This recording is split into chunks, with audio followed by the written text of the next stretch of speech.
안녕하세요, 여러분. 하늘 책방에 오신 것을 환영합니다. 오늘도 여러분의 귀를 사로잡을 특별한 이야기가 준비되어 있습니다. 편안한 마음으로 이제부터 시작되는 소설 속 세계로 함께 떠나보세요. 소설이 들려주는 감동적인 이야기와 감정의 흐름을 생동감 있는 목소리로 전해드립니다. 구독과 좋아요, 알림 설정까지 잊지 마세요. 알림을 켜두면 더 많은 이야기를 놓치지 않을 수 있어요. 그럼 지금 바로 이야기를 시작할게요. 임신 테스트기의 두 줄을 확인한 날, 그녀는 한참을 아무 말 없이 화장실에 앉아 있었다. 생리가 조금 늦어진 것뿐이라 생각했는데 생각보다 훨씬 빠르고도 확실하게 인생이 굴러가기 시작했다. 아직 결혼 이야기가 구체적으로 오간 것도 아니었고 양가 부모에게 인사도 채 드리지 않은 사이였다. 남자는 놀란 기색도 잠시 책임질게 라는 짧은 말로 상황을 수습하려 했고 그녀는 그 말에 기대듯 결혼을 받아들였다. 그렇게 둘의 결혼은 예정에도 없이 축복도 없이 서둘러 치러졌다. 하객 중 일부는 속삭였다. 속도 위반이라더라. 축의금을 내며 속닥이는 소리가 식장 여기저기서 퍼졌다. 하지만 그녀는 웃었다. 임신은 틀림없는 현실이었고 남자는 책임지겠다고 했으니 그걸로 충분했다. 신혼집은 남자가 사는 동네 근처에 18평짜리 빌라였다. 셋이 살기에 그리 넓진 않았지만 그래도 아늑했다. 결혼 초반 남자는 일 끝나고 곧장 집에 와 아내의 배에 귀를 대고 속삭이곤 했다. 잘 크고 있지? 아내는 그럴 때마다 피곤하다는 핑계로 몸을 돌렸다. 입덧이 심하다며 밥도 제대로 안 챙겼고 설거지는 늘 다음 날로 미뤘다. 집안 구석엔 먼지가 쌓이고 빨래 감은 거실 소파를 차지했다. 남자는 처음엔 다 이해했다. 임신 중이니 피곤할 수 있고 기분이 예민할 수 있다 생각했다. 그러나 시간이 지나도 그녀의 태도는 변하지 않았다. 시댁 식구들이 집에 오기로 한 날에도 그녀는 갑자기 배가 아프다며 방 안에 틀어박혔다. 시누이들은 불편한 기색을 숨기지 못한 채 손에 든 과일 바구니를 내려놓았다. 임신한 건 알겠는데 너무 예의가 없는 거 아니야? 방문을 닫고 나가면서 작은 목소리로 말했지만 그녀는 들었다. 속이 뒤틀렸지만 억지로 참았다. 입덧은 거의 끝났는데도 여전히 그는 혼자서 아침밥을 차려 먹고 출근길에 설거지를 하고 나갔다. 퇴근하면 빨래를 돌렸고 주말이면 청소기를 밀었다. 그녀는 그 모든 일을 당연한 듯 넘겼다. 이건 내가 임신한 사람이니까 아플 수도 있고 쉬어야 하는 시기니까. 그러나 그녀는 정작 그런 시간에 드라마를 정주행하고 카페에서 친구를 만나 수다를 떨었다. 종종 오후엔 쇼핑을 다녀오기도 했다. 가끔은 친구들과 늦게까지 저녁을 먹고 들어왔다. 그럴 때마다 남자는 아무 말도 하지 않았다. 말해봤자 싸움만 커진다는 걸 이미 알고 있었기 때문이다. 그는 참았고 그녀는 당연히 여겼다. 그렇게 첫 해는 흘러갔다. 남자는 아이 태어날 준비로 조용히 유아용품을 모았고 그녀는 그를 지켜보며 생각했다. 이 사람 너무 착하다. 너무 착해서 내가 뭘 해도 믿겠지. 그렇게 믿는 사람이 곁에 있다는 게 안심이 되면서도 이상하게 마음 한켠은 점점 비어갔다. 남자는 그녀를 위해 희생하고 있었지만 그녀는 그 안에서 점점 자신을 잃어갔다. 너무 빨리 결정한 결혼, 너무 쉽게 받아들인 책임감. 그것이 그녀를 현실에서 멀어지게 만들고 있었다. 아기가 태어난 건 늦가을이었다. 첫 울음소리를 듣는 순간 남편은 눈가가 붉어졌고 그녀는 잠깐이나마 모든 것을 다 가진 듯한 기분이 들었다. 그러나 그 감정은 오래가지 않았다. 수면 부족, 전몸살, 울음소리와 싸우는 새벽들 속에서 그녀는 점점 더 피로해졌고 한 생명을 책임진다는 무게는 예상보다 훨씬 무거웠다. 처음에는 친정엄마가 며칠 와서 도와주었고 이후에는 남편이 육아휴직을 내고 육아를 도맡았다. 남편은 낮에는 기저귀를 갈고 밤에는 분유를 데웠으며 틈틈이 집안일까지 해냈다. 그녀는 그 모습을 지켜보며 말없이 누워있거나 휴대폰을 보며 시간을 보냈다. 처음엔 몸조리라는 명분이 있었고 그 다음엔 우울감이라는 핑계가 있었다. 그러다 시간이 흐르고 아이가 100일을 넘기자 시댁에서 가족 모임이 계획되었다. 아기, 돌전에 얼굴 한 번은 봐야지. 시어머니가 조심스레 전화로 말했을 때 그녀는 고개를 끄덕이긴 했지만 마음속엔 싫다는 감정이 먼저 올라왔다. 아기는 아직 밤낮이 바뀌어 있었고 그녀는 모임에 나갈 에너지가 없었다. 하지만 말로는 이렇게 둘러댔다. 부모님이 갑자기 편찮으셔서 내려가야 할 것 같아요. 남편은 그녀의 말을 그대로 믿었다. 그는 아기와 둘이 시댁 모임에 참석했고 그녀는 집에 남았다. 시누이들은 불쾌한 기색을 숨기지 않았다. 특히 둘째 시누이는 표정조차 숨기지 않았다. 이상하네. 애 엄마가 부모님 아프다는 핑계로 또 안 오다니. 모임이 끝난 뒤 남편은 그 말을 전하지 않았지만 그녀는 이미 알고 있었다. 얼마 지나지 않아 또 다른 모임이 잡혔다. 이번에는 시할머니 팔순 잔치였다. 그녀는 이번에도 가지 않았다. 이번엔 조의금을 보냈고 핑계는 상가집이었다.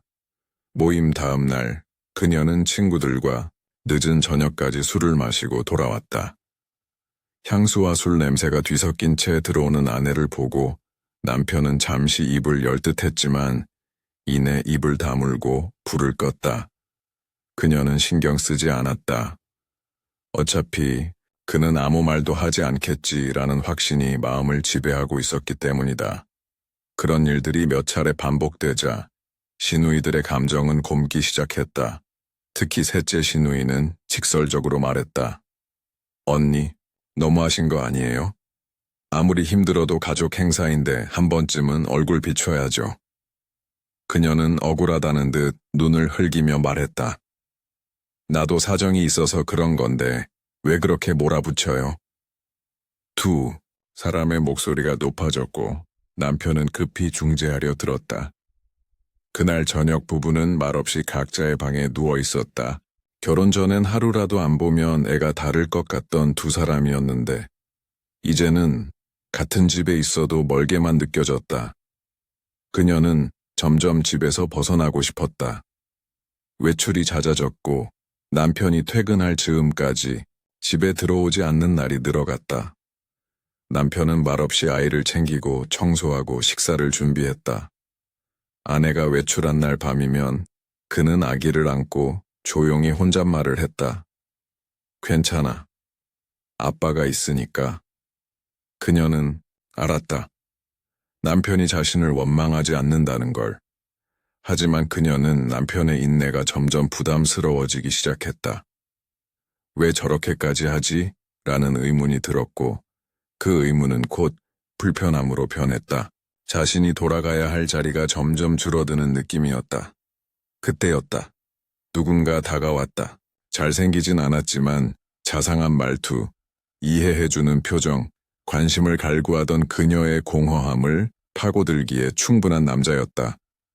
처음엔 그냥 대화였고 다음엔 식사였다. 그리고 그 이상은 너무 빠르게 이루어졌다. 그 남자와의 관계는 생각보다 오래가지 않았다. 몇 번의 만남 끝에 아내는 스스로도 당황할 만큼 빠르게 정을 떼었다.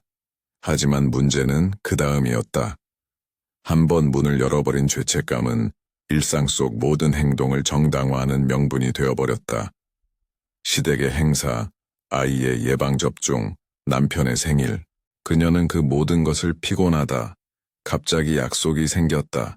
친정 부모님이 또 아프시다는 말로 빠져나갔다. 그럴 때마다 남편은 조용히 고개를 끄덕였고 시누이들은 더 이상 아무 말도 하지 않았다. 무언의 체념 혹은 분노, 그녀는 그것이 무서웠다. 그래서 더더욱 거짓말을 덧댔다. 말하지 않으면 들키지 않을 거라 믿었다. 오늘은 친구네 엄마가 돌아가셔서 상가집 좀 다녀와야 할 것 같아. 그녀는 준비한 듯 말했고 남편은 눈빛 한번 바꾸지 않은 채 그래, 조심히 다녀와 라고 대답했다. 그날 그녀는 조의금을 봉투에 넣어 거실 식탁 위에 올려두고 나갔다. 검은 원피스를 입고 단정한 화장을 하고 모르는 사람의 이름이 적힌 장례식장 안내 문자를 남편에게 보여주며 외출했다. 하지만 정작 그녀는 장례식장에 가지 않았다. 오래전 대학 동기들과 만나 술을 마셨고 늦은 시간까지 웃고 떠들다 집으로 돌아왔다. 집에 들어서자 불이 꺼진 거실 한켠에서 남편이 아기를 안고 졸고 있었다. 그녀는 가방을 내려놓고 잠시 망설이다가 방으로 들어갔다. 다음 날 아침 식탁 위에 올려두었던 조의금 봉투가 그대로 남아 있었다. 그녀는 그걸 보고도 아무렇지 않은 척했다. 그러던 어느 날 그녀는 아기 이유식을 핑계로 마트에 들렀다가 카페에 들렀다가 결국 또 그 남자와 재회했다. 예전에 짧게 스쳐간 그녀가 감정만 의지했던 상대. 그는 변함없이 자상했고 그녀의 말을 잘 들어주었고 무엇보다 지금의 그녀를 판단하지 않았다. 도덕이나 책임, 육아와 시댁이라는 단어 없이 그녀 자신만 바라봐주는 유일한 존재 같았다. 그녀는 다시 빠져들었다. 이번에는 천천히 하지만 확실하게 남편은 변화가 있었음을 느꼈다. 아내는 더 자주 외출했고 돌아올 때마다 무언가를 숨기는 듯 했다. 그러나 그는 말하지 않았다. 그녀를 시험하거나 뒤쫓는 짓은 하고 싶지 않았다. 그는 단 한 번만 몰래 그녀의 핸드폰을 봤다. 하지만 그날 이후 스스로를 경멸하며 다시는 그러지 않겠다고 다짐했다. 믿음은 의심보다 무거웠다. 이런 가운데 시누이들은 그녀를 주시하고 있었다. 둘째 시누이는 어느 날 주차장에서 우연히 그녀가 낯선 남자와 함께 있는 모습을 보았다. 처음엔 착각일 수도 있다고 생각했다. 하지만 그날 이후 그녀의 거짓말은 더 노골적이었고 외출도 더 잦아졌으며 시댁 행사도 아예 통보 없이 불참하기 시작했다. 셋째 시누이는 더는 참지 못하고 남편에게 물었다. 언니, 요즘 좀 이상하지 않아? 남편은 무표정하게 말했다. 피곤해서 그런가 보지. 애도 키우고 힘들잖아. 그 말에 시누이는 입을 닫았다. 하지만 다음 모임 날 그녀가 또다시 아프다는 문자만 남기고 나타나지 않자 시누이들은 결단을 내렸다. 그녀를 몰래 따라가 보기로. 그날 그녀는 카페에서 그 남자를 만났고 둘은 다정하게 웃으며 커피를 마셨다. 그녀는 모처럼 화장을 했고 상대는 그녀의 손을 잡았다. 그 모습을 멀리서 시누이 둘이 사진으로 남겼다. 그녀는 그것조차 눈치채지 못했다. 문제는 그날 밤이었다. 집에 돌아온 그녀를 기다리고 있던 건 남편뿐만이 아니었다. 거실 소파에는 시누이 둘이 나란히 앉아 있었고 탁자 위에는 프린트된 사진이 놓여 있었다. 그녀는 그 사진을 본 순간 모든 힘이 빠져나갔다. 변명은 아무 의미 없었다. 시누이 중 한 명이 말했다. 할 말 있어? 그녀는 무릎을 꿇었다.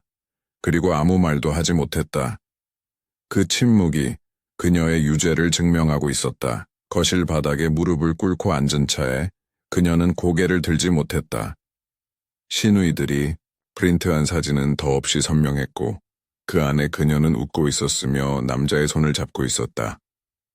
어떤 해명도 통하지 않을 거라는 걸, 이 상황을 되돌릴 수 없다는 걸 그녀는 너무 잘 알고 있었다. 침묵이 길어지자 시누이 중 한 명이 먼저 입을 열었다. 이게 상갓집 다녀온 사람 표정 맞아? 말끝에 비수가 담겨 있었고 그녀는 입술을 깨물었다. 남편은 아무 말도 하지 않았다. 소파에 앉은 채 팔을 꼬고 있었고 눈은 바닥을 보고 있었다. 어쩌면 울고 있는지도 몰랐지만 그녀는 확인하지 못했다. 시간이 얼마나 흘렀는지 모르겠다. 손끝이 저릿했고 무릎이 점점 감각을 잃어갔다. 결국 그녀는 입을 열었다. 미안해요. 다 제가 잘못했어요. 사과는 쉽고 가벼웠다. 그러나 용서는 쉽게 오지 않았다. 시누이들은 한참을 아무 말 없이 그녀를 바라보다가 천천히 자리를 떴다. 그제야 남편이 몸을 일으켜 거실 조명을 껐다. 그녀는 조용히 방으로 들어갔고 아기의 숨소리만 가득한 방 안에서 긴 밤을 홀로 견뎌냈다. 그 다음 날 그녀는 잠에서 깨자마자 남편에게 다가갔다. 그는 거실 소파에 앉아 핸드폰을 들여다보고 있었다. 당신 말 한마디도 안 했잖아. 나한테 뭐라고 한마디라도 해줘. 남편은 천천히 고개를 들었다. 얼굴에는 감정이 없었다. 무슨 말을 해줄까? 널 믿은 내가 바보라고? 그 한 문장이 더 아프게 다가왔다. 그녀는 눈물이 나올 것 같았지만 울지 않았다. 오히려 눈물이 용서를 구하는 도구처럼 보일까봐 더 참았다. 그 후로 며칠이 지났고 부부는 한마디도 하지 않았다. 식탁엔 늘 찬밥이 놓였고 대화는 오직 아기와 관련된 것뿐이었다. 그녀는 주방에서 아기 이유식을 만들며 몇 번이나 뒤를 돌아봤다. 남편이 한마디라도 해줬으면 분노든 슬픔이든 그 어떤 감정이라도 꺼내줬으면 했다. 하지만 그는 철저하게 침묵으로 일관했다.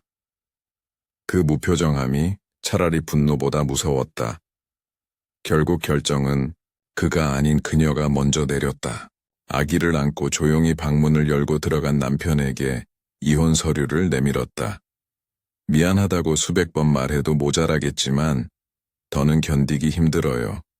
당신 표정 볼 때마다 내가 사람 아닌 것 같아요. 그는 말없이 서류를 받아 들여다보았다. 그러곤 단 한마디도 없이 도장을 꺼내 찍었다. 도장 찍는 소리가 방 안을 쩌렁하게 울렸다. 아기는 남편의 품에서 손을 흔들며 온가리를 했고 그녀는 그걸 보며 더는 눈물을 참을 수 없었다. 이혼은 그렇게 결정되었다. 조용하고 무겁고 아무런 다툼도 없는 이별이었다. 그녀는 친정으로 돌아갔고 남편은 아기와 둘이 남았다. 그녀는 돌아오는 택시 안에서 창밖을 보며 생각했다. 자신이 무엇을 망쳤는지, 어디서부터 어긋났는지를 이제야 깨닫기 시작했다. 그러나 그 깨달음은 너무 늦었다. 한편 남편의 일상은 삽시간에 바뀌었다. 회사에서 돌아오면 아기를 씻기고 젖병을 삶고 새벽 2시에도 깨어나 보채는 아이를 달래며 밤을 보냈다. 직장에서는 피곤한 눈으로 실수를 반복했고 동료의 말에도 자주 멍하게 반응했다. 가끔은 화장실에서 잠시 눈을 붙이다 지각할 뻔하기도 했다. 그러나 그는 한 번도 힘들다고 말하지 않았다. 아내 대신 자신이 선택한 결과라고 믿었기 때문이다. 다만 그가 외로웠던 건 아내 때문이 아니라 더는 사랑할 수 없는 사람을 아직도 마음 어딘가에 품고 있다는 사실 때문이었다. 주말이면 시누이들이 번갈아 가며 집에 들렀다. 이유식을 준비해주기도 하고 빨래를 개기도 했다. 하지만 그 누구도 아내의 이름은 입에 올리지 않았다. 그녀는 없는 사람처럼 그저 한때 지나간 바람처럼 취급되었다. 남편도 그 침묵에 동조했고 그렇게 또 시간이 흘러갔다. 계절은 겨울을 지나 봄을 향해 가고 있었다. 이혼 서류에 도장이 찍힌 날 이후 그의 하루는 늘 일정했다.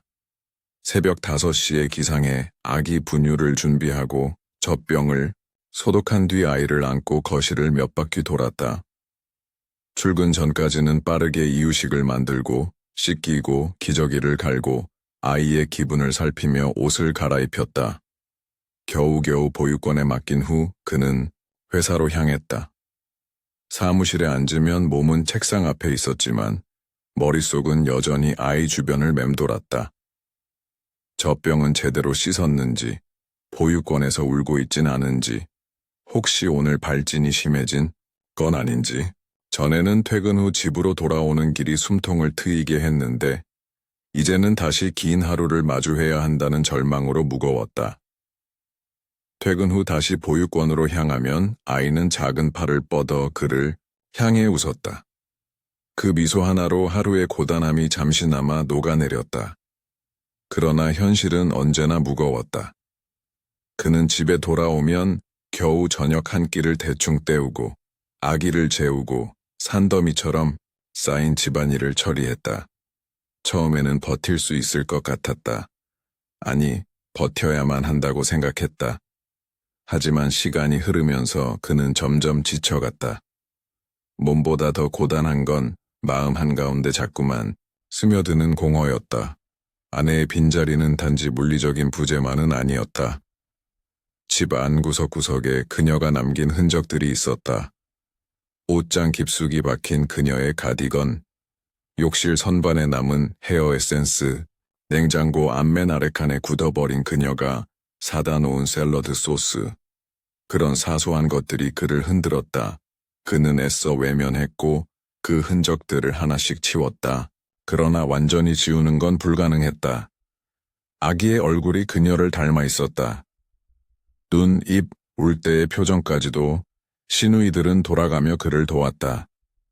첫째는 반찬을 해다 주었고, 둘째는 아기를 돌봐주었으며, 셋째는 가끔 퇴근 후 아이를 데려가 하룻밤 봐주기도 했다.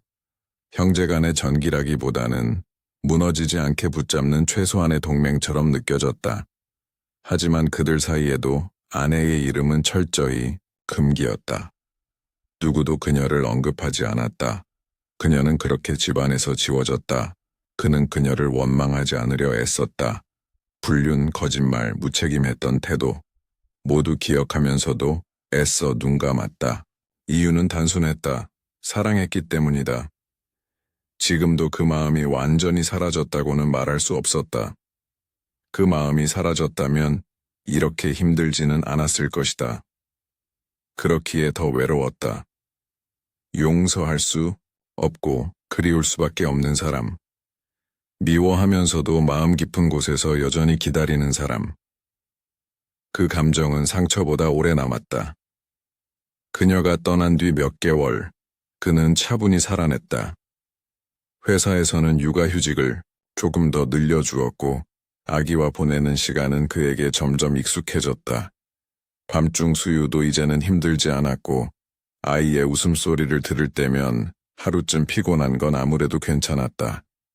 그는 자신이 무너지는 대신 차라리 아이의 아빠로서 잘 살아보자고 결심했다. 그렇게 어느 날 전처가 다시 나타났다. 그날은 비가 오는 날이었다. 아기를 안고 마트에서 돌아오던 길, 아파트 현관 앞에서 그녀가 우산을 들고 서 있었다. 머리는 젖었고 손에는 작은 종이봉투가 들려 있었다. 그는 그 자리에 멈춰 섰다. 그녀는 아무 말 없이 고개를 숙였다. 그리고 말없이 종이봉투를 내밀었다. 안에는 아기 옷 몇 벌과 작은 장난감 하나가 들어 있었다. 그녀는 떨리는 목소리로 말했다. 잠깐 얘 얼굴만 보고 싶었어. 그는 대답하지 않았다. 그녀는 조심스럽게 아기의 얼굴을 바라보았고 아기는 엄마를 기억하지 못한 채 낯설게 쳐다봤다. 그녀의 눈이 빨갛게 충혈되었다. 그 순간 그는 처음으로 그녀가 진심으로 후회하고 있다는 걸 느꼈다. 하지만 그것이 용서를 의미하지는 않았다. 아기는 잠시 울다가 그의 어깨에 얼굴을 묻었고 그녀는 천천히 뒤돌아섰다. 그날 밤 그는 혼자 소파에 앉아 아이를 재운 뒤 한참을 멍하니 앉아 있었다. 그녀가 떠났던 시간 동안 그는 참 많은 걸 포기했고 또 많은 걸 안고 살아냈다. 그리고 그녀는 너무 늦게 돌아왔다. 봄비가 그치고 날이 갠 어느 오후 그녀는 다시 한번 그 집을 찾아갔다. 처음 이사를 들어왔을 때 그 현관, 그 초인종, 그 나무 냄새 나는 복도. 한참을 서성이다가 조심스레 벨을 눌렀다. 아무 대답이 없었고 그녀는 두 번째로 눌렀다. 안에서 인기척이 느껴졌다. 문이 열리자 그녀는 본능처럼 고개를 숙였다. 눈앞에는 남편과 아이가 서 있었다. 아이는 그녀를 쳐다보다가 곧 고개를 돌렸고 남편은 말없이 그녀를 바라보았다. 그녀는 입술을 다문 채 그대로 무릎을 꿇었다.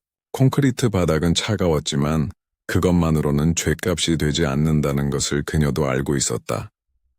정말 미안해요. 다시는 그런 짓 안 해요. 한 번만 기회를 주세요. 목소리는 떨렸고 눈물은 자제하려 했으나 이내 무너져 내렸다. 그는 아무 말 없이 아이를 안은 채 그녀를 내려다보다 문을 닫았다. 닫히는 문소리가 마치 천천히 내려오는 심판처럼 느껴졌다. 하지만 완전히 잠기진 않았다. 몇 초 뒤 다시 열렸다. 그가 말했다. 내가 아니라 우리 가족에게 사죄하러 오는 거면 들어와. 그녀는 무릎을 꿇고 안으로 들어갔다. 거실에는 시누이 셋이 앉아 있었고 그녀의 등장에 모두의 표정이 얼어붙었다. 그녀는 머리를 깊이 숙였다. 심장은 너무 빠르게 뛰었고 이마는 바닥에 닿을 듯 내려앉았다. 말없이 흐르던 시간이 무거웠다. 첫째 시누이가 입을 열었다. 지금 와서 뭘 바라는 거야? 그녀는 떨리는 손으로 바지 끝단을 쥐었다. 기회를 달라는 것도 아니에요. 그냥 진심으로 사죄하고 싶었어요. 제가 다 망쳤다는 거 알아요. 그래서 다시 잘해보고 싶어요. 둘째 시누이가 냉소적으로 물었다. 잘? 뭘 잘하겠다는 건데? 도망간 사람 주워와서 또 다 같이 고생하라고? 셋째 시누이는 조용히 둘 사이를 말리듯 손을 내저었고 그녀는 고개를 더욱 깊이 숙였다. 그러자 남편이 말했다. 됐어. 내가 아이 돌보는 것도 사는 것도 괜찮았어. 근데 얘가 정말 바뀌고 싶다면 그걸 지켜보는 것도 나쁘진 않다고 생각해. 그 말에 시누이들은 서로 눈빛을 주고받았다. 결국 첫째 시누이가 말했다. 좋아. 하지만 우린 이번엔 다 지켜볼 거야. 하나라도 이상한 낌새 보이면 바로 끝이야. 그녀는 다시 고개를 끄덕였다. 그렇게 그녀는 다시 가족 안으로 들어왔다. 신뢰를 회복하는 일은 결코 빠르지도 쉬운 일도 아니었다. 처음 며칠은 거실에 조심스레 앉아 있었고 아이가 잠들 때마다 조용히 이불을 펴주고 남편이 출근한 후 부엌에 머물며 집안을 정리했다. 그녀는 한마디 말도 많지 않았고 부탁받지 않은 일조차 스스로 했다. 반찬을 만들고 유아복을 정리하고 청소를 했다. 시누이들은 그런 그녀를 멀찍이서 지켜봤다. 한 번도 믿는다는 말은 없었지만 그렇다고 쫓아내지도 않았다. 시간이 흐르며 아이는 조금씩 엄마에게 익숙해졌다. 처음엔 낯설어 울기도 했지만 이제는 손을 잡으려 들고 젖병을 물릴 때도 얌전히 있었다. 그녀는 그 모든 변화에 감사했다. 잘해보겠다는 말은 입에 올리지 않았다. 대신 행동으로 증명하고 싶었다. 하루하루가 시험 같았고 일거수일투족이 감시받는 기분이었지만 그녀는 끝까지 감정적인 반응을 보이지 않았다. 어차피 자신이 뿌린 씨였다. 어느 날 남편은 퇴근 후 식탁에 놓인 된장찌개를 바라보다가 조용히 물었다. 요리 다시 배운 거야? 그녀는 잠시 멈칫하다 고개를 끄덕였다. 처음부터 다시 했어요. 남편은 찌개를 한 숟갈 떴고 아무 말 없이 먹었다.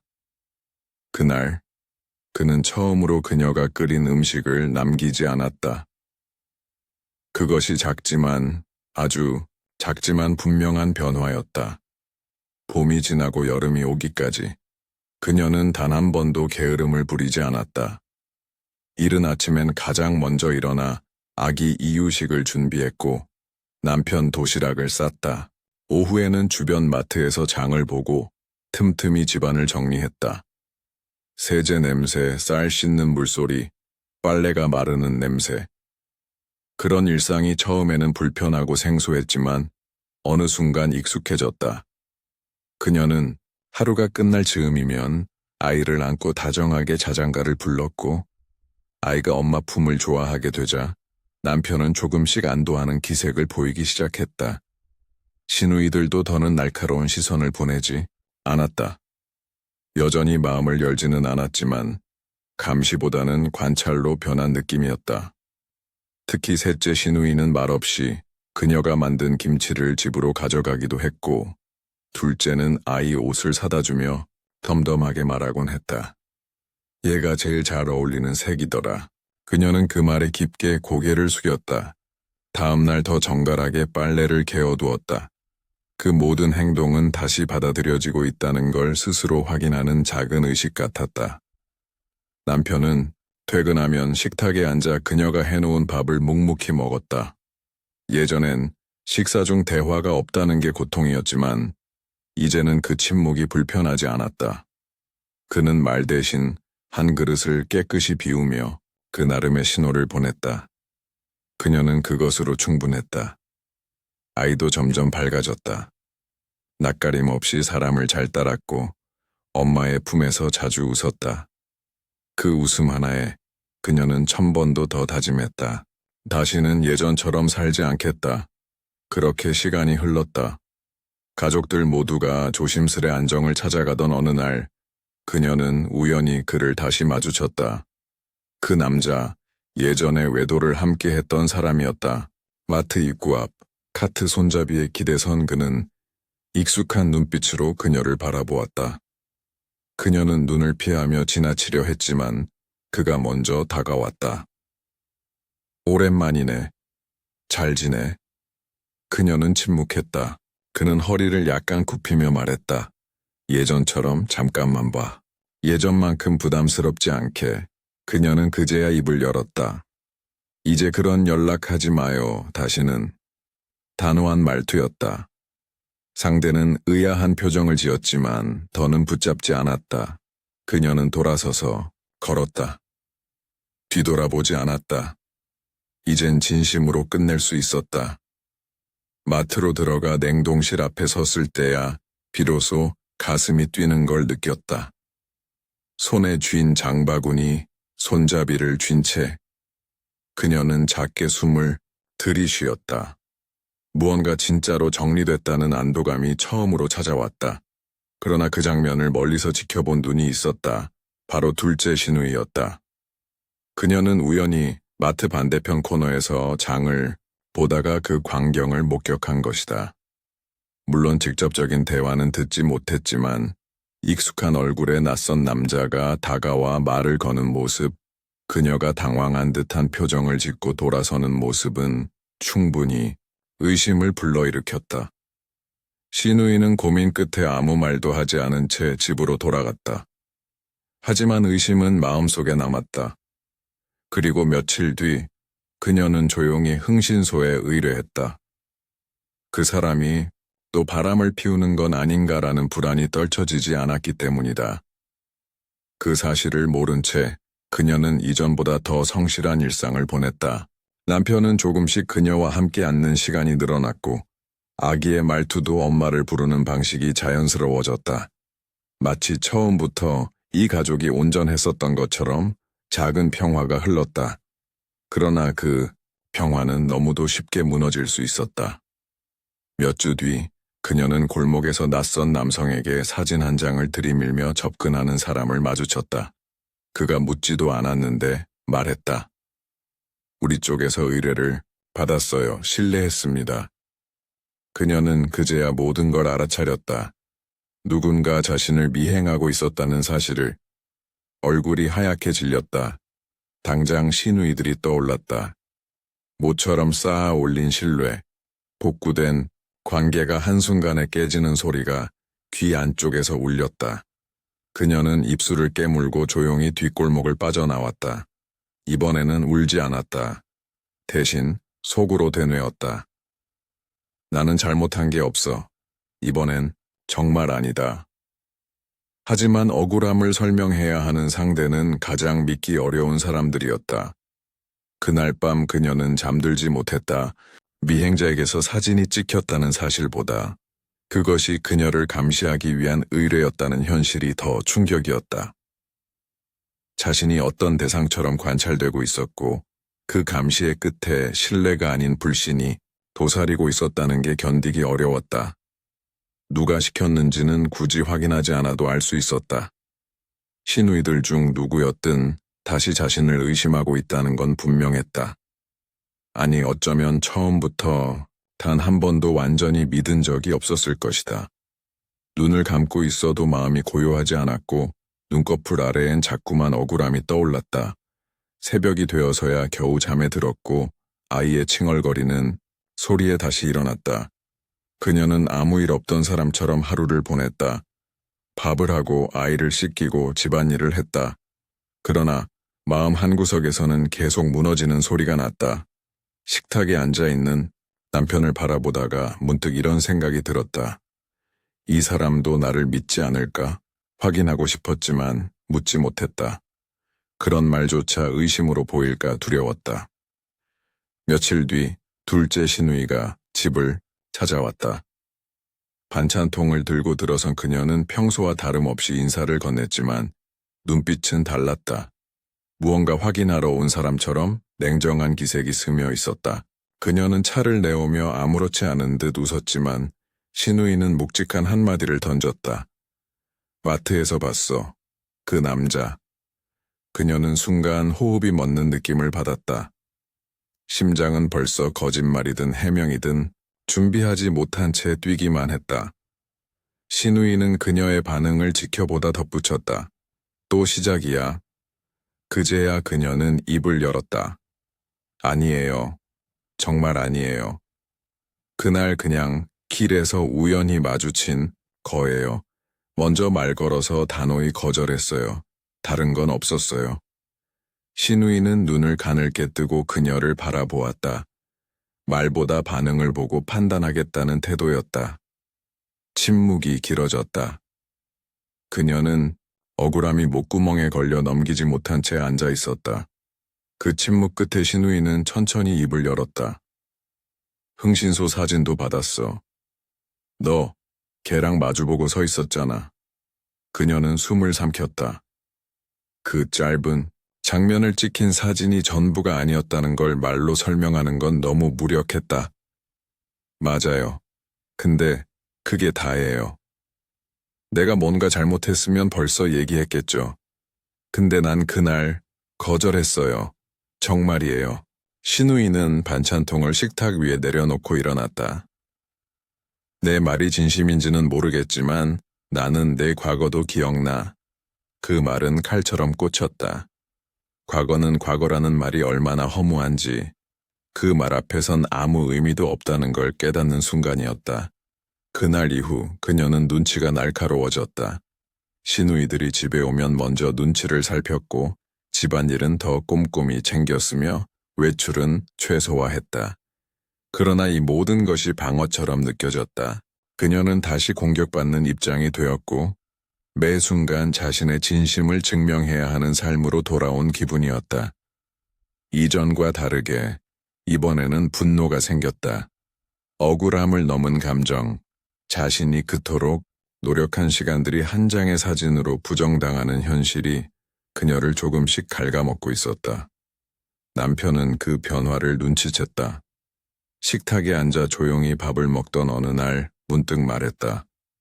요즘 다시 예전 같아졌어. 왜 그래? 그녀는 조용히 수저를 내려놓았다. 당신, 나 믿어요? 남편은 잠시 멈칫했고 그녀는 그 찰나의 주저함에서 대답을 이미 알아버렸다. 침묵이 모든 걸 말했다.